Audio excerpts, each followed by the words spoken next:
आपल्या न्यू एका ब्लॉग मध्ये. तर गाईज आज आपण चाललोय आपल्या गावाला, जे म्हणजे मालेगाव.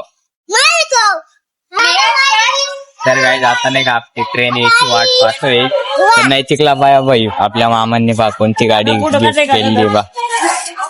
खूप मोठी गाडी, त्याच्या हाईट एवढी असेल ती, म्हणजे त्याची आरची हाईट तर त्या गाडीची हाईट एक. चला आता आपण गाडी आल्यावर भेटू बाई. आता नाही का आपल्याला एंटर भेटली. आणि बघा गाईज आपण आता चाललो आपल्या गावाला. आणि बघा किती ये साईडला पण बघा. आणि आपण रिझर्वेशन केलं होतं त्याच्यामुळं आता काय ठाण्यात आपल्याला गर्दी लागेल. हे पण मोकळं आणि इकडं पण मोकळं आहे. तर चला भाई आपण चालला डायरेक्ट कसा ना कांचे थोडे बात शिव.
तर गाईज फायनली आता जे आपण घरी आलेलो. आजचा व्हिडिओ आवडला असेल तर लाईक करा, चॅनलवर नवे असेल तर सबस्क्राईब करा. भेटूया आपण पुन्हा एकदा नवीन अशा एका व्हिडिओमध्ये. Thank you so much for watching. Bye.